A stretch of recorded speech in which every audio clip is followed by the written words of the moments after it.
हाय दोस्तों, शुभ संध्या। Brijesh sir education में आप लोगों का हार्दिक स्वागत है। चलिए आज हम लोग आज की अपनी कक्षा प्रारंभ करेंगे।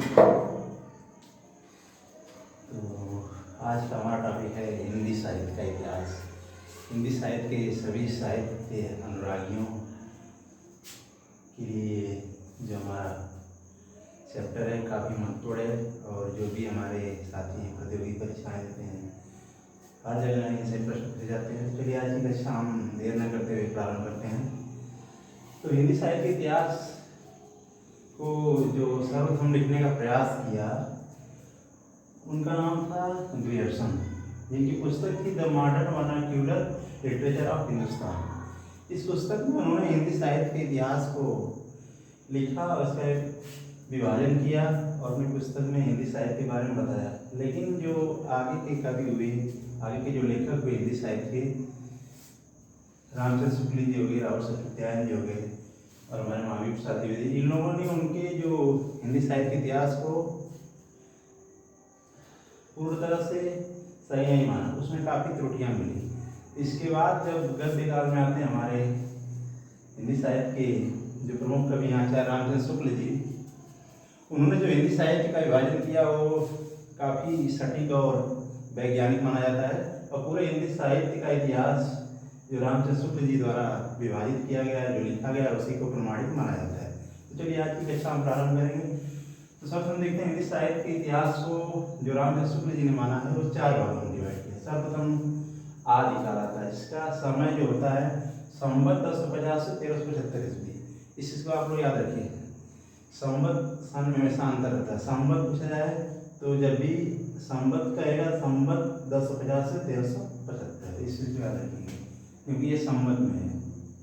आगे देखिए, जो दूसरा काल इसमें आता है भक्ति काल, 1375 ईस्वी से 1700 ईस्वी तक, ये संवत है। संवत 1375 से 1700। इसके बाद तीसरा नंबर पर आता है रीति काल, जो है संवत 1700 से 1900 ईस्वी तक। इसके बाद आता है हमारा आधुनिक काल, संवत 1900 से अब तक माना जाता है, कहीं कहीं लिखा जाता है, कहीं कहीं संवत 1984 तक माना जाता है। तो मतलब संवत 1900 से 1984 तक देखिए। और आदिकाल को ही अलग अलग नाम दिया गया है। सबसे आदिकाल को रामचंद्र शुक्ल ने वीर गाथा काल कहा है, और भक्ति काल को पूर्व मध्यकाल, रीति काल को उत्तर मध्यकाल और आधुनिक काल को गद्य काल कहा है। अब हम बारी बारी सभी कालों का अध्ययन करेंगे। तो जो हमारा आज का टॉपिक, इसके बाद हम काल का विभाजन करेंगे। सबसे पहले आदिकाल पढ़ेंगे। चलिए आदिकाल का देखिए, आदिकाल का कई नाम है। जो हमारे अनेक साहित्यकार हुए उन्होंने अलग अलग नाम दिया। तो सर्वप्रथम आदिकाल का नाम जो आदिकाल पढ़ा वो आचार्य राजेंद्र प्रसाद द्विवेदी ने दिया है, देखिए। और आदिकाल का दूसरा नाम चारण काल, चारण काल राम कुमार वर्मा जी ने कहा है। चारण काल, आदिकाल को चारण काल किसने कहा है? राम कुमार वर्मा जी ने। अगला है बीज वपन काल। देखिए, महावीर प्रसाद द्विवेदी जी ने आदिकाल को बीज वपन काल कहा है। कई बार परीक्षा में पूछा गया है, कंपटीशन परीक्षा में, टेट के, सुपर टेट के, आपके एसआई का, पुलिस का, जिससे कंपटीशन एग्जाम अक्सर पूछा जाता है बीज वपन काल। आदिकाल का नाम किसने दिया है बीज वपन काल? तो बताएंगे आप महावीर प्रसाद द्विवेदी। पूछ दिया आदिकाल को, आदिकाल किसने कहा है? राजेंद्र प्रसाद द्विवेदी। आगे देखिए, वीर गाथा काल पूछा जाता है, आदिकाल को वीर गाथा काल किसने कहा है? तो आप बताएंगे रामचंद्र शुक्ल जी ने। अगला है सिद्ध सामंत काल, आदिकाल का नाम सिद्ध सामंत काल राहुल संकृत्यायन जी ने कहा है, राहुल संकृत्यायन। आगे देखिए, आदिकाल को आरंभिक काल, जो हमारे मिश्र बंधु हैं हिंदी साहित्य में, इन्होंने आदिकाल को आरंभिक काल कहा है, आरंभिक काल। अगला नंबर है प्रारंभिक काल। आदिकाल में एक और नाम आता है प्रारंभिक, इसको डॉक्टर गणपत चंद्र गुप्त जी ने प्रारंभिक काल संज्ञा दी है। जो आदिकाल का नाम है उसको प्रारंभिक काल डॉक्टर गणपत चंद्र गुप्त ने अपने हिंदी इतिहास में कहा है। ये हो गए हमारे आदिकाल के कई अलग अलग नाम हैं, और उसके नाम को जो नामकरण करने वाले हैं साहित्यकारों का नाम दिया। जैसे आदिकाल को राजेंद्र प्रसाद द्विवेदी, चारण काल राम कुमार वर्मा, बीज वपन काल महावीर प्रसाद द्विवेदी, वीर गाथा काल रामचंद्र शुक्ल, सिद्ध सामंत काल राहुल संकृत्यायन, आरंभिक काल मिश्र बंधु, प्रारंभिक काल डॉक्टर गणपत चंद्र गुप्त। अब देखिए आदिकाल का इतिहास, तो इसको हम पढ़ने के लिए, याद करने के लिए कैसे एक शॉर्ट टिप मान लीजिए। देखिए, उसको 5 भागों में बांटा है। सिद्ध साहित्य, इसमें बौद्ध ग्रंथ आते हैं, बौद्ध से संबंधित जो भी ग्रंथ लिखे गए हैं उनको सिद्ध साहित्य में रख सकते हैं। अगला हमारा राज साहित्य। राज साहित्य में जो राजस्थानी ग्रंथ हैं, राजस्थान राज्य के जो ग्रंथ हैं वो राज साहित्य में आएंगे। अगला जैन साहित्य, जो जैन ग्रंथ हैं हमारे जो इतिहास में जैन ग्रंथ होता है उससे संबंधित जो साहित्य रहेंगे वो जैन साहित्य में आएंगे। अगला है नाथ साहित्य। नाथ साहित्य जो है बाबा गोरखनाथ के ग्रंथ है, जो गोरखपुर जो जिले से वहाँ से गोरखनाथ जो मठ है उसके गोरखनाथ के जो ग्रंथ हैं वो नाथ साहित्य में आएंगे। अगला हमारा लौकिक साहित्य। देखिए मध्यकाल के पहले के ग्रंथ, जो हमारा मध्यकाल था उससे पहले का जो ग्रंथ है लौकिक साहित्य, मतलब भक्ति काल से स्टार्टिंग से लास्ट में लौकिक साहित्य आता है। अब चलिए देखिए, ये तो हमारे आदिकाल को पार्ट वाइज डिवाइड किया गया याद करने के लिए। अब देखिए आदिकाल के प्रमुख कवि कौन कौन है, इसको याद रखने के लिए आप लोगों को सूत्र या ट्रिक बताया गया। इसको देखिए, इससे आपको आदिकाल के जो प्रमुख कवि हैं उन सबको हम लोग एक जगह देखेंगे। जैसे कि आमिर चंद विद्या नाले में जा गिरे। सूत्र देखिए, आमिर चंद विद्या नाले में जा गिरे। देखिए इसे आराम से आप लोग जो सभी आदिकाल के प्रमुख कवि हैं उनके नाम याद करेंगे। जैसे देखिए आमिर, आमिर से आपका आमिर खुसरो हो जाएगा। चंद, चंद से चंद्र बरदाई हो जाएगा। विद्या से विद्यापति आ जाएंगे। नाले से नरपति नाल आ जाएंगे। और जा गिरे से जगनी कवि आ जाएंगे। देखिए एक कवि आमिर खुसरो, चंद्र बरदाई, विद्यापति, नरपति नाल और जगनी, ये हमारे 5 कवि जो प्रमुख हैं आदिकाल के, उनको याद करने के लिए कैसे आमिर चंद्र विद्या नाले में जा गिरे। आप लोग याद करना आमिर चंद्र विद्या नाले में जा गिरे, से आप आदिकाल के 5 कवि याद हो जाएंगे। अब इन कवियों को हम अलग अलग देखिए अध्ययन करेंगे। सबसे पहले कवि आमिर, आमिर से आपका आ जाएंगे आमिर खुसरो जी। देखिए आमिर खुसरो के बारे में क्या कहा जाता है, इनको तोताए हिंद कहा जाता है। आमिर खुसरो को हिंदी साहित्य में तोताए हिंद के नाम से जाना। इससे पूछा जाएगा आपको तोताए हिंद किसकी उपाधि किसको दी गई है, तो आप कहेंगे आमिर खुसरो जी का। और इनके बारे में जो है ये खड़ी बोली के प्रथम कवि माने जाते हैं। इस खड़ी बोली जो आप हैं इनके प्रथम कवि पूछा जाएगा, खड़ी बोली के प्रथम कवि कौन माने जाएंगे, तो आप कहेंगे आमिर खुसरो जी। और इनके बारे में क्या, इनका जन्म जो है पटियाला कासगंज में हुआ था।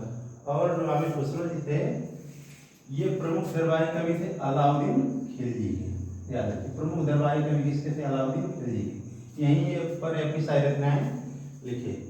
और इनके बारे में क्या कहा जाता है, ये हिंदू मुस्लिम एकता के प्रतिनिधित्व करते हैं। मतलब ऐसी रचनाएं करते हैं जिनमें हिंदू मुस्लिम को एकता के सूत्र में पिरोया जा सके। वो है हमारे आमिर खुसरो जी हिंदी साहित्य में। इसलिए कहा जाता है इनको हिंदी साहित्य हिंदू मुस्लिम एकता का प्रतिनिधित्व करते हैं ऐसे कवि। अगला देखिए इनके बारे में जो है अच्छी चीजें, ये जो आमिर खुसरो जी तबला, गजल, सितार और मुकरी के जनक माने जाते हैं। मतलब यही शुरुआत की है। सर्वप्रथम तबला जो शुरुआत हुआ गायन में, गजल जो शुरुआत हुई वो आमिर खुसरो जी ने, सितार आमिर खुसरो जी, मुकरी का जनक इन्हीं को माना जाता है। मुकरी जैसे ऐसी रचनाएं होती हैं जिनमें खुद प्रश्न पूछा जाता है और खुद उसका जवाब दिया जाता है। गीत के माध्यम से खुद ही प्रश्न करके और खुद ही गीत के माध्यम से जवाब देते हैं। मुकरी का जनक आमिर खुसरो जी को माना जाता है, यही आविष्कार है इसके। देखिए आगे आमिर खुसरो के बारे में इनकी जो मुख्य रचनाएं हैं, सबसे पहले आप जानते हैं पहेलियाँ हैं, बहुत पहेलियाँ लिखे हैं। इसके बाद आशिका एक रचना है। और जो 3 रचनाएं हैं उनको एक सूत्र देखिए यहाँ पर बताया है। सूत्र के माध्यम से तुरंत आप लोगों को इनकी 5 रचनाएं, 2 रचना तो बता दी पहेलियाँ और आशिका। आगे रचना है खली की हालत नाजुक है। जो हमारे ब्रेड खली हैं फाइटर, उनके नाम से बनाए। देखिए खली की हालत नाजुक है। खली से आपका खली बारी हो जाएगा, हालत से हालते कन्हैया हो जाएगा, नाजुक से नजराना ये हिंद। तो आपको 5 रचनाएं यहीं से याद है। देखिए पहेलियाँ आशिका ऐसे याद कर लीजिए, पहेलियाँ कौन बुझाता है, आमिर खुसरो जी। आशिका आमिर खुसरो जी। आगे क्या करना होगा, कहेंगे खली की हालत नाजुक है। खली से खालिद बारी, हालत से हालत कन्हैया, नाजुक से नजराना ये हिंद। 3 रचनाएं से खालिद बारी, हालत कन्हैया, नजराना ये हिंद। और 2 ऊपर बताएं पहेलिया और आशिका। अब आमिर खुसरो की 5 रचनाएं हो गई। इनके बारे में देखिए पढ़ लिया हम लोग। ये इनका जैसे जो नाम था पूरा नाम, ये तो 60 नाम है आमिर खुसरो, इनका पूरा नाम है अबुल हसन यमुनुद्दीन नाम याद रखिए। इनका पूरा नाम पूछेगा तो कहेंगे अबुल हसन यमुनुद्दीन। और ये खड़ी बोली के प्रथम कवि हैं और इनको तोता हिंद की उपाधि मिली थी और ये तबला गजल सितार मुगरी के जनक माने जाते हैं। और देखिए इसके बाद हमारे जो इस सूत्र में दूसरे कवि, ये तो आमिर हो गए, इसके बाद चंद से हमारे जो कवि आते हैं चंद बरदाई। देखिए चंद बरदाई के बारे में क्या जाता है। चंद बरदाई जी जो है वो वीर गाथा काल के सर्वश्रेष्ठ कवि हैं। ये देखिए वीर गाथा काल में आदिकाल को वीर गाथा काल भी कहा गया है। किसने कहा है? रामचंद्र शुक्ल जी ने कहा है। तो वीर गाथा काल के सर्वश्रेष्ठ कवि माने जाते हैं साहित्यकारों द्वारा, वो चंद बरदाई हैं। चंद बरदाई किस रचना के कारण फेमस हुए हैं? उस रचना का पृथ्वीराज रासो, जिसको हिंदी साहित्य का प्रथम या पहला महाकाव्य माना जाता है। जिससे याद रखिए हिंदी साहित्य का पहला महाकाव्य कौन है? तो आप तुरंत बताएंगे पृथ्वीराज रासो। और ये पृथ्वीराज रासो किसने लिखा है? तो आप लोग पता ही चंद्र बरदाई, जो पृथ्वीराज चौहान के राजदरबारी कवि थे, उनके साथ रहते थे हमेशा। और उन्होंने पृथ्वीराज रासो देखिए पृथ्वीराज के सभी वीरताओं का वर्णन है। और पूछेगा इनको कि ये वीर गाथा काल के सर्वश्रेष्ठ कवि हैं, तो आप बता देंगे चंद्र बरदाई। आगे इस पे देखिए हमारे अगले कवि हैं विद्यापति। यहाँ देखिए विद्यापति हैं। अब विद्यापति के बारे में क्या है? जो इनकी 3 रचनाएं बहुत फेमस हैं, उसको याद रखिए। पद लता और पता, 60 तुरंत याद रहेगा। पद लता और पता, पद से पदावली, लता से कीर्ति लता, पता से कृति पताका। पद लता और पता, पद से पदावली, लता से कीर्ति लता और पता से कृति पताका। इस तरह आपको 3 रचनाएं उनकी तुरंत याद रहेंगे। विद्यापति जी किस काल के कवि हैं? आदिकाल के। अगले हमारे कवि इसमें आते हैं नरपति नाल। इनकी जो प्रमुख रचना है बीसल देव रासो, बहुत फेमस रचना है। बीसल देव रासो एक प्रेम कथा है, एक प्रेम कथा है। अब देखिए पूछते थे अक्सर कि बीसल देव रासो की रचनाकार कौन है? तो आप बताएंगे नरपति नाला जी, नरपति नाला जी। आगे हमारे जो कवि आते हैं जगनिक। जगनिक का इसमें तो देखिए बीसल देव रासो, नरपति नाला, जगनिक का जो है परमार रासो। परमार रासो के रचनाकार कौन है? आप तुरंत कहेंगे जगनिक। और ये जगनिक जो थे महोबा जिला के थे, झांसी के वन जो महोबा जिला है वहाँ के हैं। और ये जो परमार रासो इसमें जो आल्हा और उदल थे, जो वीर जवान थे, उनके बारे में कहा गया, उनकी वीरता का वर्णन है। ये वीर रस का है। नरपति नाल ये जगनिक जो लिखे हैं परमार रासो, इसमें आल्हा और उदल की वीरता का वर्णन है। और ये महोबा से रहने वाले थे। ये तो हमारा आदिकाल के प्रमुख कवि हो गए, उसका विभाजन हो गया, इसके आदिकाल का नामकरण कौन कौन क्या कहे हैं पूरा हो गया। देखिए आगे इसके बाद हमारा आता है भक्ति काल, उसके बाद रीति काल, उसके बाद आधुनिक काल। आदिकाल के बारे में पूरा एक खाका आप लोग तैयार देख सकते हैं। अब देखिए एक और यहाँ से प्रश्न था, हिंदी के प्रथम कवि कौन माने थे? हिंदी के प्रथम कवि जो रावल सकृत्यायन जिनको माना है वो है सरपाल। हिंदी के प्रमुख कवि सरपाल माना है। किसने माना है? रावल सकृत्यायन। कुछ रचनाएं जो हैं इनको देखिए जिसकी वजह से रावल सकृत्यायन जी ने इनको प्रथम कवि माना है। और ये जो आदिकाल में जितनी बातें हो सकती, जितने बिंदु हो सकते हैं, उनका आप लोग देखें विधिवत स्टेप बाय स्टेप आप लोगों को बताया गया। इसके बाद हमारा नेक्स्ट जो वीडियो रहेगा वो भक्ति काल के बारे में रहेगा, उसके बाद रीति काल, उसके बाद आधुनिक काल। 4 वीडियो में हम पूरी कक्षा, पूरी हिंदी साहित्य के इतिहास को बता देंगे। तो आज की कक्षा हमारी जो हिंदी साहित्य इतिहास में आदिकाल था उसका विधिवत आप लोगों का अध्ययन कराए। तो हमारे जो साथी हमारे चैनल पर नए हैं, ब्रिजेश सौरभ एजुकेशन, तो जो नए साथी जुड़ना चाह रहे हैं हमारे चैनल को लाइक करें, सब्सक्राइब करें। और जो भी साथी देखते हैं, अगर आपको अपनी राय देनी है, अपने विचार करना है, प्रयास में कहीं कोई कमी रहे तो आप लोग कमेंट करके जरूर बताएं। तो इसी के साथ आज का वीडियो समाप्त करेंगे। हिंदी साहित्य से जुड़ने के लिए सभी प्रतियोगी भाई हमारे ब्रिजेश सौरभ एजुकेशन से जुड़े रहें। सभी को धन्यवाद।